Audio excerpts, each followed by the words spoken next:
to talk about the recent legislation. For that, I urge you to watch the wonderful videos of my great friend Tracy O'Mahony.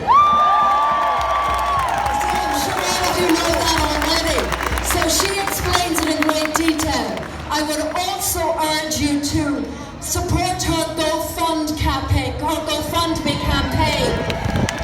You know, she's raising money in order to get legal research and to pay for lawyers to take action in respect of the breach of our constitutional rights, especially our right to bodily integrity. So no amount is too small, and even a euro will make a big difference. So I just wanted to do that for Tracy.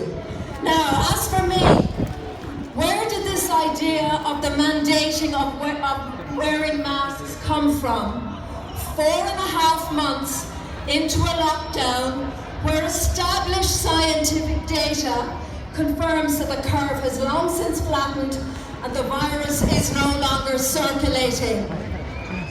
So it seems that an alleged, and I use that word, an alleged spike in numbers of cases is what was used to justify the introduction of these latest pieces of draconian legislation. So how did this come about? Well, the testing in Ireland, as you know, is PCR testing. And according to the HSE website, it's for coronaviruses. But they are reporting these cases as COVID-19 cases. Now, this PCR test was developed as a technique to replicate RNA sequence, not as a diagnostic tool to detect specific viruses.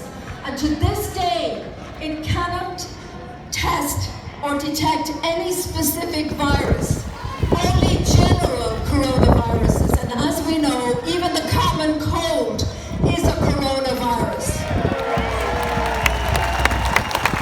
So if someone tells you that the case count is rising, that means there is no more testing. And it's very simple. The more you test, the more cases you will find, because the RNA sequence is very, very common and widespread. So this potentially inaccurate and potentially unreliable PCR test proves nothing. Yet it is being used by your government and governments everywhere as the foundation to drive this shaky policy of continuing the restrictions, including the mandatory wearing of face masks and the introduction in respect of same. So now, is there any evidence that these face masks work? You might like to know, and I'm sure you do, that one of the main influencers of the mandatory wearing of face masks in Ireland is one of our very own, Professor Luke O'Neill, the eminent professor of biochemistry at Trinity College, Dublin. Liar! Lost choice!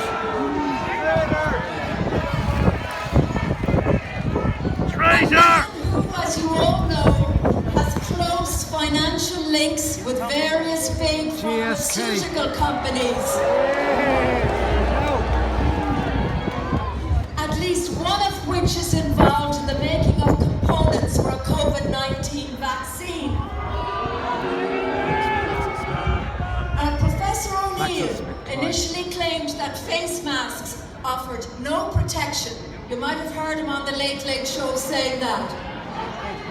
He then subsequently changed his mind, telling us that the science told him stuff, but he never actually specified what the stuff was.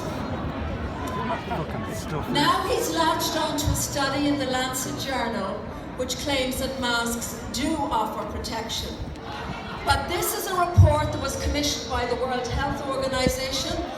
It was partly funded by them. And it was a general observational study only and related to other issues other than the wearing of masks. And this study contains no randomized trials. It has also been criticized by other experts. But this study has emboldened Professor O'Neill to call for the face masks in Ireland. And as a consequence, Professor O'Neill is now recommending also that it would be very sensible for secondary school children to wear masks at school.